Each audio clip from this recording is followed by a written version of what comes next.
break social distancing rules despite COVID-19 risks. To give us updates, we have News 5 correspondent Lynn Olavario. She's reporting to us live from Manila. Lynn, good afternoon. How many LSIs are we talking about now? Charles, around 1,500 LSIs continue to seek shelter here at the Rizal Memorial Sports Complex as they wait to get on board the government's Hatid Tulong program. Tony Sadaran has been staying at the complex since the 23rd of July. He's hoping to catch a free ride back to Surigao del Norte. He was a UV driver who lost his income after the pandemic forced the government to restrict public transportation. He doesn't mind waiting in the cramped stadium for a ride home. He believes he could find livelihood in the province, like farming or another job as a driver there. He believes that he can finally make that trip to Surigao del Norte today. Lemuel Amen spent his first night here and has experienced what it's like to sleep sitting down while embracing all his belongings the entire time. But he says he'll endure the discomfort because he has no choice. He's currently unemployed, but he's looking forward to running a small business back in Dinagat Island. He's also raring to be with family. Unfortunately, the only way to return to his province is via the government's Hatid Tulong program. What's good though is that they don't worry about food here, which the government is providing. Concerned citizens like Bel Enriquez are also chipping in, distributing around 500 packed meals for LSIs this morning. The government earlier drew flack for the lack of social distancing after some 7,000 LSIs have trooped to the stadium to avail of the assistance. Presidential Management Staff and lead convener of the Hatid Tulong program, Assistant Secretary Joseph Encabo, has apologized for the issue. He said individuals went to the stadium even if they haven't signed up for the program and without scheduled trips yet. The technical working group couldn't bear turning away the LSIs who have been waiting on the streets, especially during the downpour. Encabo said they're continuously enforcing discipline while the LSIs are waiting for their trips. Charles, around 4,000 LSIs have already been sent home to Mindanao and Visayas, while this morning around 150 LSIs headed to Bicol have been sent home via the PNR. Those scheduled today are headed to the Caraga region, while those bound for Zamboanga are scheduled sometime this week. Charles. Thank you, Lynn Olavario, reporting live from Manila. Here are other stories we are keeping our eyes on. Surigao del Sur's 2nd District Representative Johnny Pimentel has tested positive for COVID-19 ahead of the President's 5th State of the Nation address. Pimentel was among the lawmakers who were supposed to attend. The Radio Television Malacanang office will be closed on July 28 until August 11 for disinfection after 2 RTVM personnel tested positive for COVID-19. Select personnel will be allowed to continue doing presidential coverage, while non-presidential coverage will only be done remotely or virtually. And the Philippine National Police reports that over 2,000 police personnel have tested positive for COVID-19 as of July 27. Due to the rising COVID-19 cases among its ranks, the PNP aims to open its 2nd RT-PCR laboratory in Camp Crame, which can conduct more than 350 tests a day. We're going to pause for a quick break, but when we return, heads up NBA fans, the popular league has found a home in the Philippines. We'll tell you more about this in just a bit. Keep it here.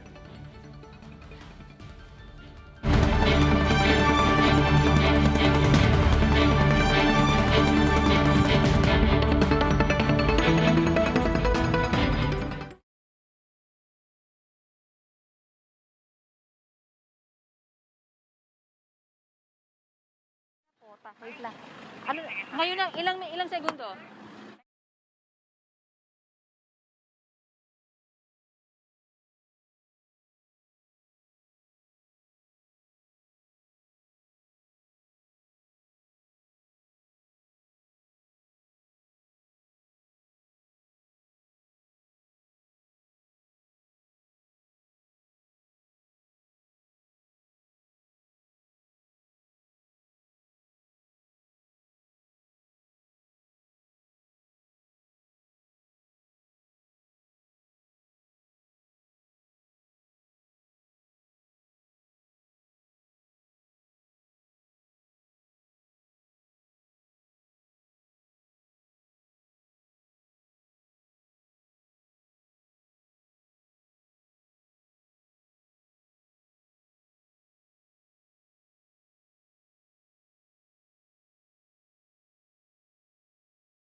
You're still watching One News Now. I'm Charles Lejano.